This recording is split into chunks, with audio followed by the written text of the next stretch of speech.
Hola, ¿qué tal? Bienvenidos a este nuevo capítulo de Hombres de Integridad. Mi nombre es Marcos Martínez. Hoy voy a tener el gusto de leerles este capítulo 2 del libro en el que estamos hoy, llamado Hombría al Máximo. Ok, empecemos. Muchas gracias por estar aquí. Capítulo 2. Fuera de Canaán. Aquella noche, en Oregón, en la reunión realizada en una rústica capilla casi escondida entre los pinos, llegó mi turno para hablar. Sabía con exactitud qué debía hacer y qué debía decir. No tenía dudas. No había indecisión. Mientras estaba de pie ante una insospechada multitud de hombres, sentí una acelerada sensación de agitación. Estaban de pie como yo mientras los guiaba a una confesión, Jesucristo y su señorío, y luego en una oración de compromiso con Dios, como siempre lo hago antes de ministrar. Después, antes de que pudieran sentarse, los miré a los ojos y les di el mandato de Dios.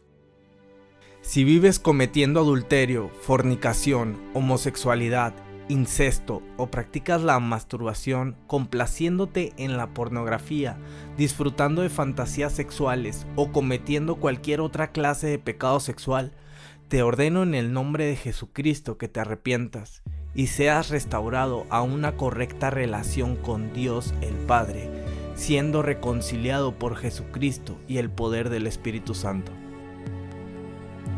La sala quedó en silencio por una fracción de segundo. Aquellas palabras que habían sido garabateadas con tanta torpeza unas pocas horas antes, ahora atravesaban el aire como una corriente eléctrica. Las manos de los hombres golpearon en el aire con un único y explosivo ademán y comenzaron a clamar en alabanza y adoración a Dios. El Espíritu Santo atravesó la capilla en las montañas, como lo haría un enjambre de abejas, produciendo una masiva respuesta a una pregunta cruelmente sincera. Esos hombres, predicadores, hombres de negocios, obreros, jóvenes y ancianos, habían suplicado dirección, habían anhelado un liderazgo, habían buscado la voz de Dios sin importar cuán severa fuese. Habían estado clamando por un cambio en su vida y una solución a sus dudas y vacilaciones. Al igual que los desafortunados hijos de Israel, los hombres del siglo XX sueñan con una tierra prometida, con una Canaán. Esta es una clase de vida en la que se pueden resolver los problemas, en la que se solucionan los conflictos y se renuevan las relaciones interpersonales. Es una vida de poder y provisión. Ellos anhelaban la tierra de Canaán. Ahora quisiera explicarle el significado de la tierra de Canaán y cómo se aplica esto a su vida. La tierra de Canaán siempre ha encerrado el simbolismo de Dios para representar al hombre en su hombría al máximo. Canaán es el lugar donde se cumplen las promesas de Dios en nuestra vida, el lugar donde Dios lleva el potencial de su pueblo al máximo, tanto en forma individual como colectiva.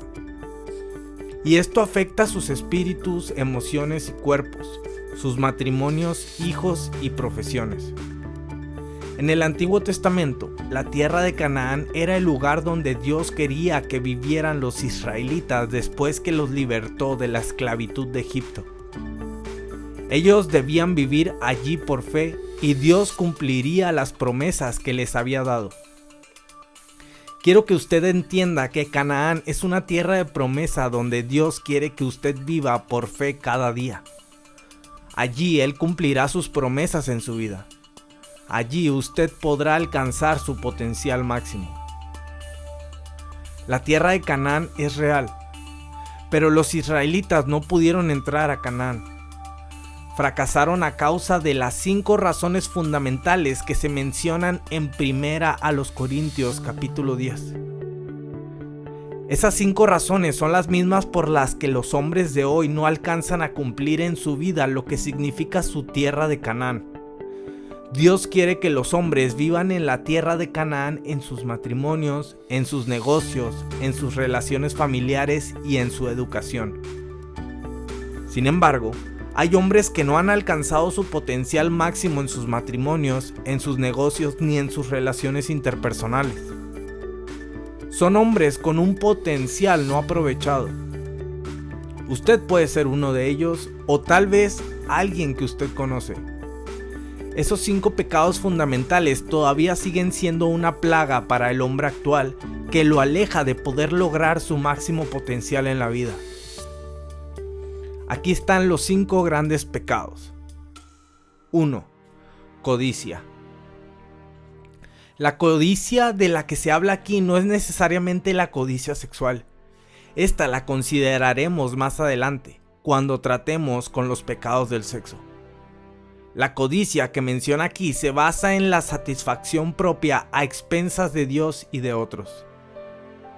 Consiste en preocuparse con lo que el ego desea. Es la satisfacción o gratificación de la carne. El amor es de Dios y el verdadero amor siempre da.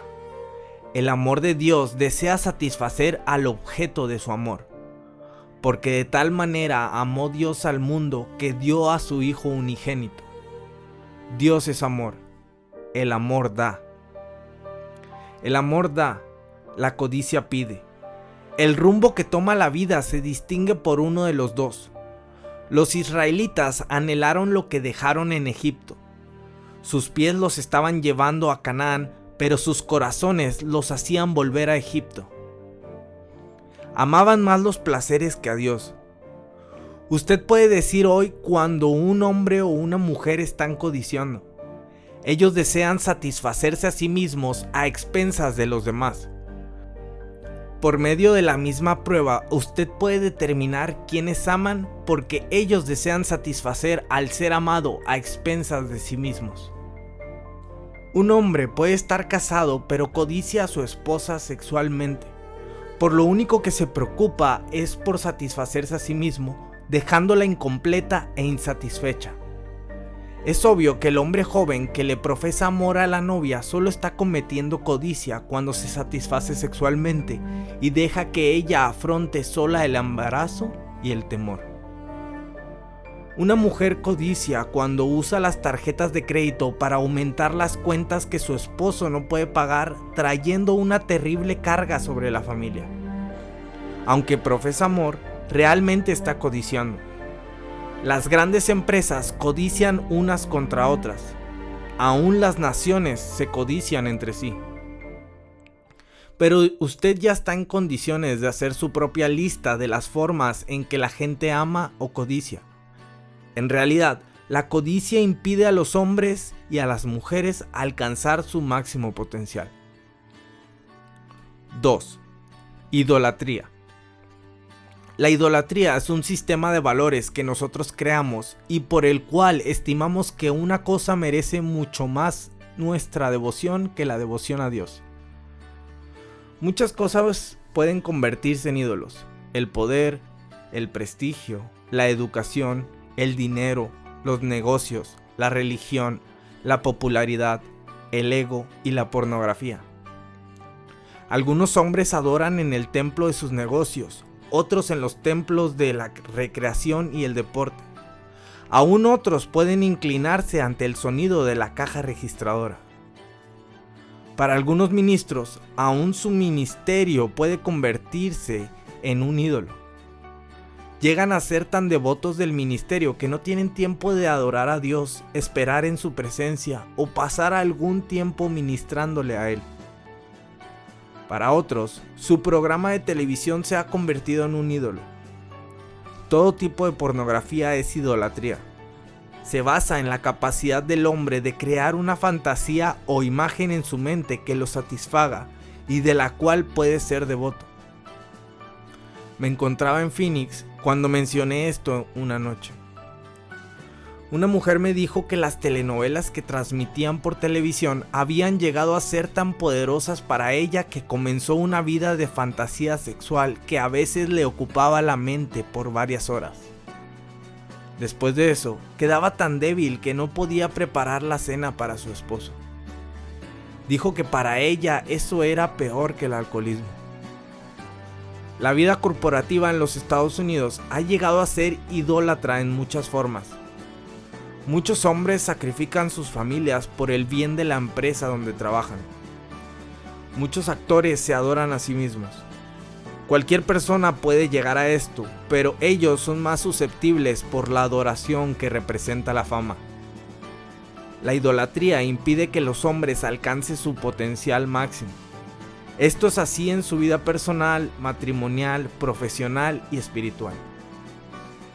3. Fornicación. En realidad, esto incluye cualquier clase de pecado sexual. El pecado sigue siendo pecado. No importa de qué manera lo deletree. La fornicación es popular y la promiscuidad sexual se acepta hoy en día en todas partes, excepto en la Biblia.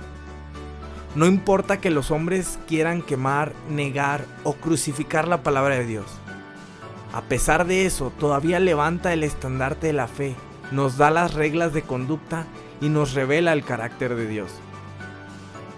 La lectura sobre Sansón, el rey David y otros personajes en las escrituras nos da una lección vital en lo que respecta a las consecuencias de los pecados sexuales.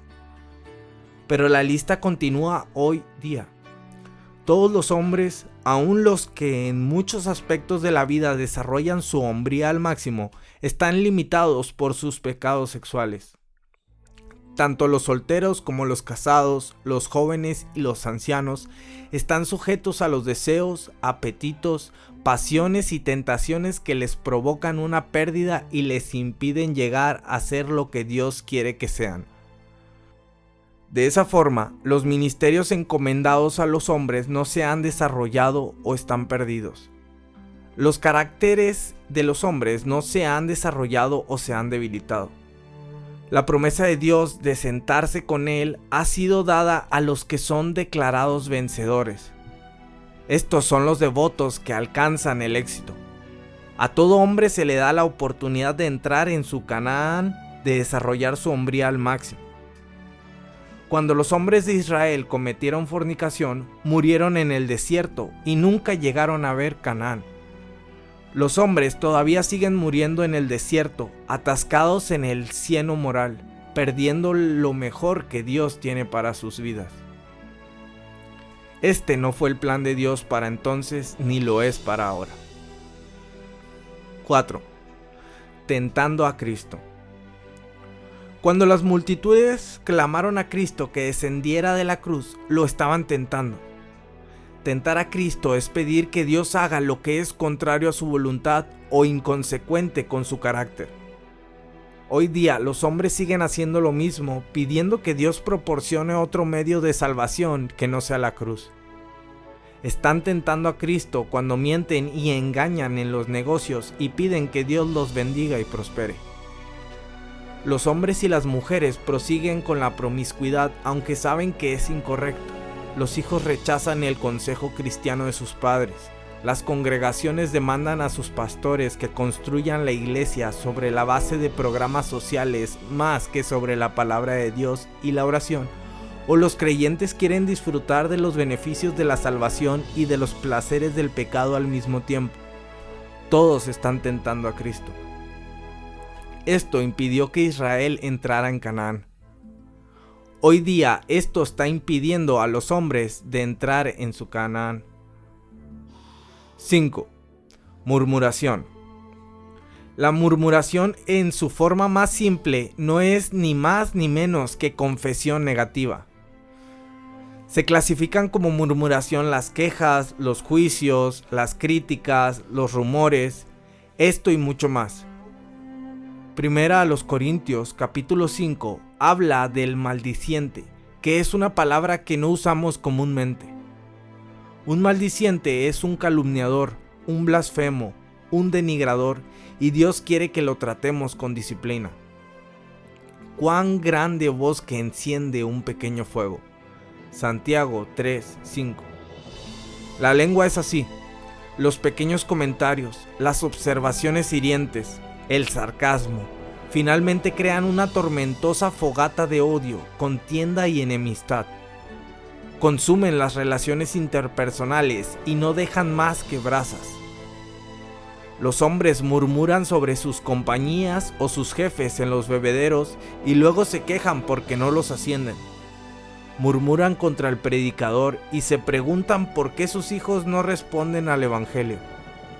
Murmuran contra la palabra de Dios y se quejan cuando no ven que la fe produce efectos en su vida.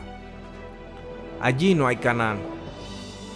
Cuando vi estos 5 pecados, llegó a ser evidente que todavía son las 5 causas radicales por las cuales los hombres viven con un potencial irrealizado. Estos son fundamentales para toda la humanidad. Dios quiere que los hombres entren en Canaán, en ese lugar de descanso, bendición, éxito, capacidad y autoridad. Él desea que estén allí. Sin embargo, es obvio que los hombres todavía están errantes en el desierto, muriendo por causa del pecado. Nunca llegan a ser lo que Dios quiso que fuesen. 5 pecados fundamentales. La oración que Dios me dio en aquel vuelo para el retiro en Oregón estaba dirigida específicamente a uno de esos pecados, la fornicación. Esto fue poderoso y tuvo un resultado fenomenal. 265 hombres se acercaron al frente de la capilla y comenzaron a arrepentirse por sus pecados con un deseo sincero de ser llenos en su potencial como hombres de Dios. Algunos lloraron en voz alta. Los hombres estaban de pie delante de Dios. El poder de Dios fue tan grande en aquella noche que ningún hombre se fue sin ser tocado o cambiado. Mientras usted lee esto, le doy la misma orden. Si usted está atado por cualquiera de estos pecados sexuales en su vida, haga que este sea el lugar de arrepentimiento y restauración. Permita que Dios haga lo mismo en su vida en este mismo momento, como lo hizo en los corazones de aquellos hombres en aquella noche. Dios quiere que usted sea la persona que siempre quiso ser. Ser un hombre o una mujer, si está leyendo esto. Aquellos hombres eran como usted, con los mismos deseos, preguntas, problemas, las mismas razones para un potencial irrealizado. Aquella noche me quedé extático. Vi el poder de Dios cambiando hombres y literalmente los vi crecer en espíritu delante de mis propios ojos. Esto fue increíblemente grande. Pero más tarde me afligí por los otros millones. Sabía que los problemas del hombre del siglo XX no se limitaban a este pequeño grupo, ni siquiera al próximo grupo a quienes yo hablara. Sabía que había otros incontables hombres que nunca irían a un retiro, a un servicio de la iglesia, a una reunión de compañerismo o a una conferencia. Y aun cuando estaba orando con aquellos hombres de esa pequeña capilla de Oregón, sentí que el Espíritu Santo me impulsaba a moverme, a declarar los mandamientos de Dios a lo largo de la nación, a hombres creyentes y no creyentes en todas partes, en sus pueblos, en sus ciudades y en sus comunidades. Sabía que Dios me había preparado precisamente para esto.